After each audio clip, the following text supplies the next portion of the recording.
श्री शिवाय नमस्तुभ्यम। हर हर महादेव। इस वीडियो में हम ऐसे महा उपायों की बात करेंगे जो सोमवार के दिन सुबह से लेके रात्रि तक कभी भी कर सकते हैं। आइए उपाय शुरू करते हैं। पहला उपाय, गुरुजी ने कहा, यदि आपका घर नहीं है, खुद का मकान नहीं है, किराए में रहते रहते ज़िंदगी निकली जा रही है, कर्जा अत्यधिक बढ़ गया है, कोई भी कार्य आपका हो नहीं रहा है, पैसे की बहुत तंगी है, आप कोई भी कार्य करते हैं वह होता ही नहीं है, आपकी किस्मत आपका साथ नहीं देती है, तो आपको ये कार्य प्रारंभ कर देना चाहिए। आप ऐसे 4 से 5 वृक्ष ढूंढ लें। बेलपत्री के वृक्ष की आपको साफ सफाई करनी है। बेलपत्री के नीचे थोड़ा कचरा हो, पत्तियां हो, उनको हटा दीजिए, सफाई सी कर दीजिए। उसके बाद केवल आप 1 लोटा जल चढ़ाना प्रारंभ कर दीजिए।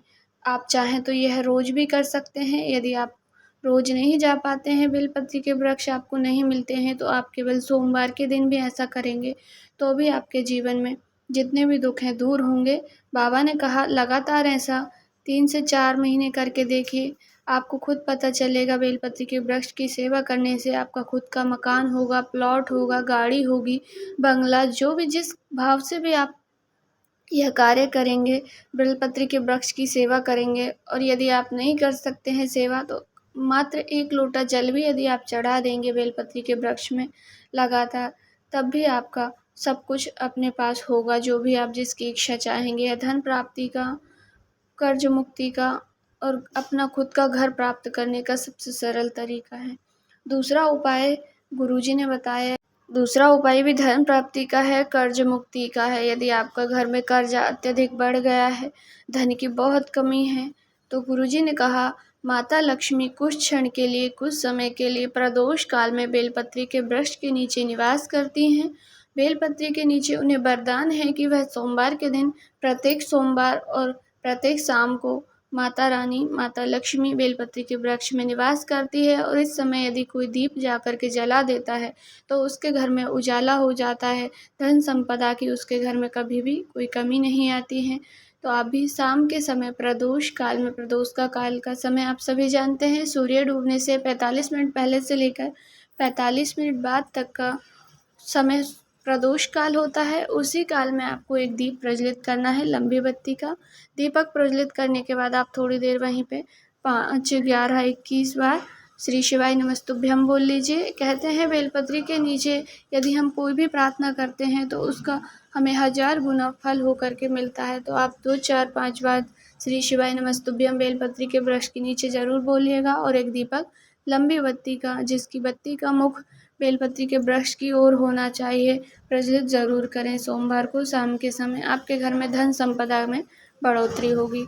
तीसरा उपाय गुरुजी ने बताया, यह रोग मुक्ति के लिए है। यदि आप कोई रोग मुक्ति के लिए उपाय कर रहे हैं, वैसे हम बेलपत्री भगवान भोलेनाथ को समर्पित करते हैं। मनोकामना पूर्ति के लिए यदि करते हैं तो पहले हम जल समर्पित करते हैं, उसके बाद बेलपत्री समर्पित करते हैं। और यदि रोग मुक्ति के लिए कोई उपाय करते हैं तो उसमें पहले बेलपत्री आपको समर्पित करनी होती है। बेलपत्री की डंडी का मुख जलाधारी की ओर, जिस ओर से जल बह कर के नीचे जा रहा है, उस ओर कर दें। और उसके बाद आप 1 लोटा जल चढ़ाएं, कुंतकेश्वर महादेव के नाम से थोड़ा सा जल प्राप्त कर लें। और जो भी रोग के लिए रोगी हैं उनको इसका आचमन करा दें, इससे रोग से मुक्ति मिलती है। चौथा उपाय गुरुजी ने बताया, यदि कोई विशेष कामना है तो मात्र आपको कोई उपाय समझ में नहीं आ रहा कि हम कैसे उपाय करें, कुछ भी नहीं, तो आप मात्र स्पर्श कर लेते हैं शिवलिंग में, तो भी आपकी कामना पूरी हो जाती है।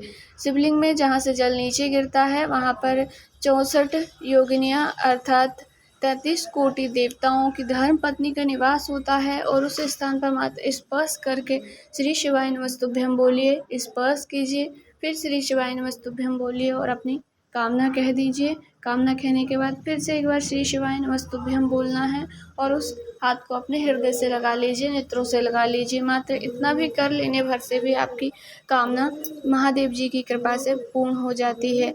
गुरुजी ने कहा, कामना कहने से पहले आपको श्री शिवाय नमस्तुभ्यम बोलना है और कामना कहने के बाद भी आपको श्री शिवाय नमस्तुभ्यम बोलना है। गुरुजी के बताए हुए अचूक उपाय हैं। यदि आप रोज भी इन्हें करेंगे तो भी आपको लाभ मिलेगा, पर सोमवार का विशेष दिन भोलेनाथ को रिझाने के लिए होता है, उनकी आराधना करने के लिए होता है। तो आप सोमवार के दिन, प्रदोष के दिन, विशेष तिथियों पर उपाय करते हैं तो आपको इनका लाभ तुरंत देखने को मिलता है। जानकारी थोड़ी सी भी उपयोगी लगी हो तो वीडियो को लाइक ज़रूर करें। चैनल पर पहली बार आए हैं, अचानक से आ गए हैं तो चैनल को सब्सक्राइब ज़रूर करें। कमेंट में हर हर महादेव ज़रूर से ही लिखें। श्री शिवाय नमस्तुभ्यं।